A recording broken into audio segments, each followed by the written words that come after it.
Hello साथियों, स्वागत है आपका कंपटीशन वाला यूट्यूब चैनल पर। साथियों, असिस्टेंट लोको पायलट 2026 की परीक्षा चल रही है और इस परीक्षा में रेलवे ने बहुत बड़ा खेला कर दिया है और इसमें साइंस का जो 20 नंबर का वेटेज था उसको ख़त्म करके अब मात्र 5 से 6 क्वेश्चन ही साइंस के पूछ रहे हैं।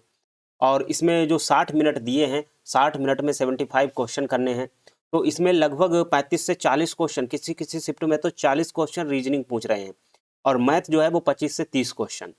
तो दो ही चीज़ों का इसमें बोल वाला है, मैथ और रीजनिंग का। और कुछ ऐसे मैथ के प्रश्न हैं जो कि प्रत्येक शिफ्ट में रेलवे पूछ रहा है। तो आज की क्लास में हम उन प्रश्नों को करने वाले हैं जो कि रेलवे अपने असिस्टेंट लोको पायलट की प्रत्येक शिफ्ट में परीक्षा में पूछ रहा है।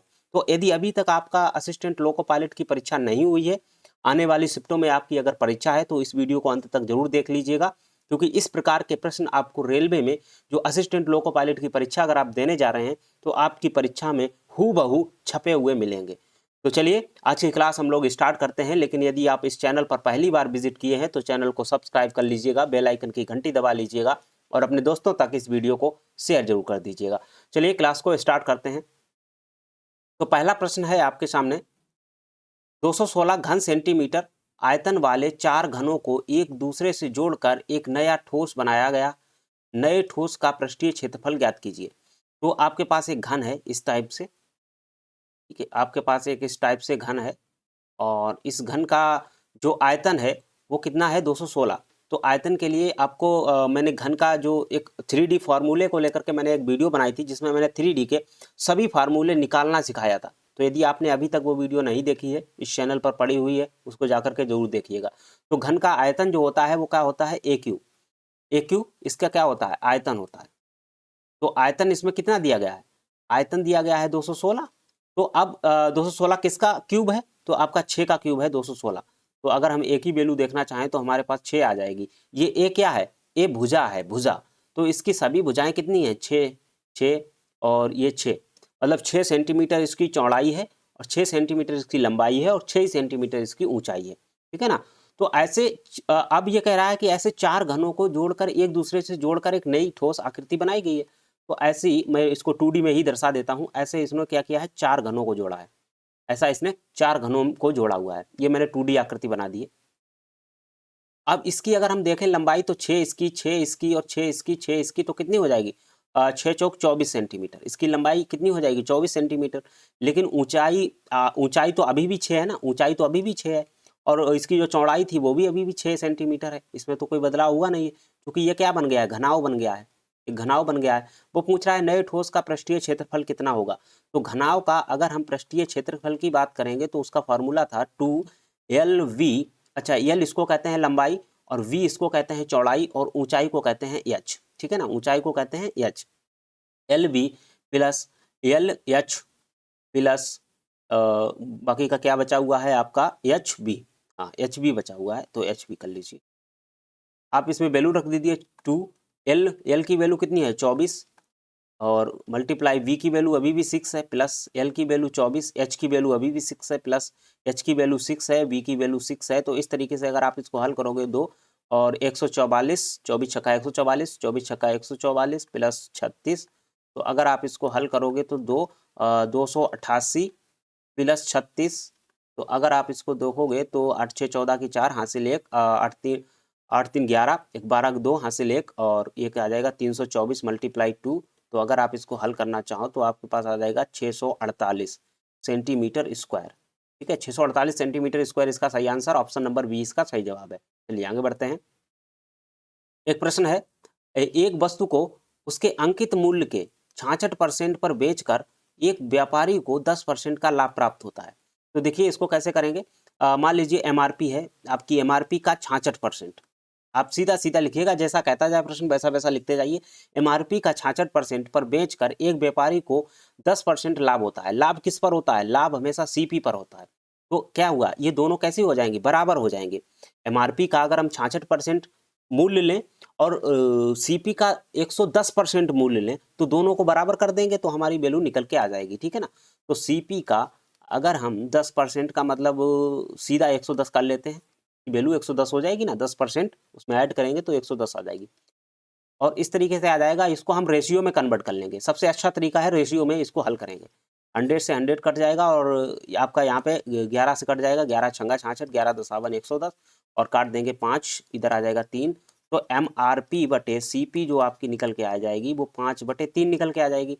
आगे देखिए क्या कह रहा है, यदि वह वस्तु को उसके अंकित मूल्य के 80% पर, अंकित मूल्य ये वाला है 5, 5 का अगर 80% निकालते हैं तो आ जाएगा 5 दूनी 10, 20, 20 तियाँ 60, कितना निकल के आ जाएगा 3, 3 निकल के आ जाएगा। वैल्यू कितनी आएगी 3। इसकी 80% कितनी होगी, इसकी 80% जो होगी वो 3 आ जाएगी। बेचता है तो लाभ प्रतिशत कितना होगा, लाभ प्रतिशत कितना होगा। अब आप यहाँ पे देखिए 1 मिनट, 20 चौकू 80, सॉरी 20 चौकू 80 है, 3 नहीं आएगा, 20 तियाँ 60 नहीं, कैलकुलेशन थोड़ा सा मिस्टेक हो गई। 20 चौकू 80, 4 आएगा, ठीक है ना। तो अब यहाँ पे आप मान के चलिएगा MRP जो है वो 4 रुपये है और CP जो है वो आपकी 3 रुपये है। CP जो है वो आपकी 3 रुपये है। तो वो कह रहा है कि लाभ प्रतिशत क्या होगा, लाभ प्रतिशत क्या होगा। तो 1 रुपये का लाभ हुआ है, किस पर हुआ है, 3 पर लाभ हुआ है। तो 100 अगर इसको करोगे तो आपके पास 33 सही 1/3% इसके वैल्यू आ जाएगी। तो ऑप्शन नंबर C इसका सही जवाब है। चलिए आगे बढ़ते हैं। एक आयताकार बॉक्स के किनारे, एक आयताकार बॉक्स के किनारे, जो एक आयताकार बॉक्स है इस तरीके से, एक बॉक्स है इस तरीके से, ठीक है, आप इस तरीके से मान लीजिए ये आपके पास एक बॉक्स है। इसके किनारे जो हैं वो इस तरीके से दिए गए हैं, 3:5:8 के अनुपात में दिए गए हैं। जब भी कोई वैल्यू अनुपात में हो तो आप उसके मल्टीप्लिकेशन में तुरंत x मान लीजिए, ठीक है। तो मैंने यहाँ x मान ली। अब ये जो वैल्यू है वो मैं समझ रहा हूँ कि ये बिल्कुल एग्जैक्ट वैल्यू है, एग्जैक्ट वैल्यू है। चूंकि अनुपात में क्या होता है, छोटी से छोटी संख्या होती है। तो हमें अब 3x 5x और 8x मिल गए, हम समझेंगे कि यही इसके किनारे हैं, ठीक है ना। इसका पृष्ठीय क्षेत्रफल, अब इसके लिए पृष्ठीय क्षेत्रफल का मैंने आपको बताया था। पृष्ठीय क्षेत्रफल जो है वो इतना है और बॉक्स का आयतन कितना होगा। तो पृष्ठीय क्षेत्रफल का हमने पिछले ही क्वेश्चन में आपको बताया था। इसका 632 पृष्ठीय क्षेत्रफल है। तो 2 मल्टीप्लाई इसका LV, अब इसको मान लेते हैं हम L, इसको मान लेते हैं V, इसको मान लेते हैं H, कुछ भी मान लेते हैं, ठीक है। हालांकि ऐसा कुछ इसमें दिया नहीं गया है तो आप कुछ भी मान सकते हैं, ठीक है। तो इसको हम ले लेते हैं LV, LV का मतलब 3 3×5 15 x² plus 8 45 x² plus 8 3 24 x²। और इसको अगर हल करोगे तो आपका आ जाएगा 15 50, यहाँ पे आ जाएगा 55, 55 में 24 जोड़ेंगे तो 5 4 9 और 7 79, 79x² और 2 यहाँ पे था और 632 इधर था। तो अगर इसको काट देंगे तो 3 1 6 316 आ जाएगा और 316 आ जाएगा। तो अगर हम इसको काटेंगे तो ये मेरे ख्याल से 6 बार जाना चाहिए, 4 बार जाएगा। 9 चौक 36, 6 हासिल लगा 3 और 7 चौक 28, 8 3 11, ठीक है, 4 बार जाएगा। तो अगर हम इसको 79 से काट देंगे तो मैं यहाँ पे लिख देता हूँ एक बार 79x²। तो 79 से काटेंगे तो 4 बार जाएगा। तो x² बराबर 4, तो x बराबर आ जाएगा आपका 2, x बराबर आपकी वैल्यू आ जाएगी 2। अब यहाँ पे x की वैल्यू 2 रख लीजिए। तो 2 रखेंगे तो 6 आ जाएगा, 2 रखेंगे तो 10 आ जाएगा, 2 रखेंगे तो 16 आ जाएगा। तो ये आपकी एक्चुअल किनारे थे। एक्चुअल किनारे क्या थे, ये वाले आपके एक्चुअल किनारे थे, ठीक है ना। तो जब एक्चुअल किनारे ये थे तो वो पूछ रहा है कि आयताकार बॉक्स का आयतन कितना होगा, आयतन कितना होगा। तो आयतन के लिए आपको पता है लंबाई गुणे चौड़ाई गुणे ऊंचाई, ये आपकी होती है आयतन के लिए, वॉल्यूम के लिए। तो अगर आप निकालना चाहो 6 × 10 × 16 तो आपका सही आंसर होगा 60 गुणे 16, 16 छक्का 96, 960 सेंटीमीटर क्यूब, ठीक है, 960 centimetre cube, option number A, ठीक है। चलिए देखिए ये प्रश्न है, दो प्रत्याशियों के बीच हुए चुनाव में एक प्रत्याशी को कुल वैध मतों के 60% मत मिले और 15% मत अवैध थे। तो 100% मत होते हैं, इसमें से 15% मत जो थे वो अवैध थे। तो बचे कितने, ये अवैध थे, ठीक है, अवैध अवैध। तो बचे कितने, वैध मत कितने बचे आपके 85%, वैध मत 85% बचे। और वो कह रहा है कि वैध मतों के 60% मत प्राप्त हुए। तो 85 का यहाँ पे 60% इसको प्राप्त हुआ है। 85 का अगर हम 60% लें तो हमारे पास आ जाएगा 17 पना 85 और 5 से काटेंगे 2, 3 आ जाएगा, 17 तियाँ 51। तो 85 का 51, 85 का अगर हम बात करें 60% कितना हुआ 51, ठीक है ना, 51% तो अगर 51% इसे मिल गए हैं तो 85 में से 51 घटा देंगे तो बचेगा कितना आपका 4, और यहाँ पे आ जाएगा 3, 34%। तो बचे हुए इसे मिले हैं 34%। अब ये 100% के मिले हुए हैं, 100% के मिले हुए हैं, याद रखना। 100 में से 15% अवैध हो गए, 85 बचे, और 85 के हुए क्या हुआ 60% मत मिले। 85 के 60% मत उसको वैध मत के एक प्रत्याशी को मिले हैं, तो दूसरे वाले प्रत्याशी को आपके 34% मत मिले होंगे। तो अब वो कह रहा है कि कुल मतों की संख्या जो थी वो 8400 थी, मतलब 8400 टोटल मत थे। तो अगर हम इसको देखना चाहें 1% की वैल्यू, 1% की वैल्यू, तो 1% की आपकी वैल्यू निकल के आ जाएगी 84। 1% बराबर आपका यहाँ पे 84 आ जाएगा। तो वो कह रहा है कि दूसरे प्रत्याशी को मिले वैध मतों की संख्या, तो 34 में हम सीधा मल्टीप्लाई कर देंगे 84 का। तो यहाँ पे अगर हम 84 का मल्टीप्लाई करें, यहाँ पे 84 मल्टीप्लाई 34, 4 चौको 16, 6 हासिल 1, 8 चौको 32, 1 33, 336, ठीक है। और यहाँ पे 4 3 12, 2 हासिल 1, 8 3 24, 1 25। तो आप यहाँ से 6 5 और 5 3 8 2, 2856, ऑप्शन नंबर बी इसका सही जवाब है। चलिए प्रश्न है, ए बी को एक बाइक 45% लाभ पर बेचता है। तो ए जो है वो बी को 45% लाभ पर बेचता है, बी सी को 30% लाभ पर, ये बी को मिली, और वी इसको 30% लाभ पर किसको बेच देता है, सी को बेच देता है, ठीक है ना। तो सी इतने रुपए का भुगतान करता है, तो ए के लिए बाइक का क्रय मूल्य कितना था। तो मान लेते हैं ए के लिए बाइक का क्रय मूल्य ए था, ए के लिए बाइक का क्रय मूल्य मान लेते हैं हम एक्स रुपए था, ठीक है, एक्स रुपए था, और इसका वो कितने परसेंट 45% लाभ पर बेच देता है, तो 145 हो गया। फिर इसका ये बी जो है वो बी सी को 30% लाभ पर बेच देता है, तो मतलब 130। इस तरीके से आप हल करेंगे एक ही स्टेप में, तो आपका इजीली आंसर आएगा, कैलकुलेशन भी छोटी हो जाएगी, ठीक है ना। और वो कितने रुपए प्राप्त देता है, अब इसकी जो वैल्यू है वो है आपकी 43,355 रुपए देता है ऐसा करने के, ठीक है। तो अगर आप यहाँ से इसको काट दोगे तो आपके पास आंसर आ जाएगा, 5 से काटोगे 5 दूनी 10, 4 5 नेम 45, 5 दूनी 10 से आ जाएगा। तो अगर आप यहाँ से इसको काटना चाहो, आप यहाँ से 29 या कटेगा, चलिए मैं करके देखता हूँ। मैं पहले 13 से काट देता हूँ। 13 तिया 39 बचे 4, 13 तिया 39 बचे आपके 4, और यहाँ पे हो जाएंगे 45, तो 13 तिया 39, फिर आपके 6 बचेंगे, 13 पचे 65, ठीक है। तो इतना आ गया, 13 से कट गया, 29 से काटेंगे, 29 एकन 29 बचेगी कितने आपके 4, फिर 29 एकन 29 और 11 और 3, 11 और 1 मिनट, 11 11 29, 29 एकन 29 बचे कितने आपके 4, और 29 एकन 29, 3 वो और 11 ये 14 14, 145, तो 29 पंचे 5, 115 आ जाएगा, ठीक है। 29 पंचे 145, सॉरी 29 पंचे मेरे ख्याल से अपना 45, 5 हाथ से लगा 4 और 5 दूनी 10, 4 14, हाँ 145, ठीक है। तो ये आ जाएगा, और यहाँ पे अगर आप देखो नीचे 200 बचे हुए हैं, तो x बराबर अगर आप निकालना चाहो तो 15 230, 230 मल्टीप्लाई 100, तो आपके आ जाएगा 23,000, 23,000 आ जाएगा, ठीक है ना। तो 23,000 यहाँ पे x की वैल्यू थी, अर्थात ए ने 23,000 रुपये में खरीदी थी, ठीक है। चलिए आगे बढ़ते हैं। रिया और संगीता किसी काम को क्रमशः, रिया और संगीता किसी काम को क्रमशः 6 दिन और 8 दिन में पूरा कर सकती है।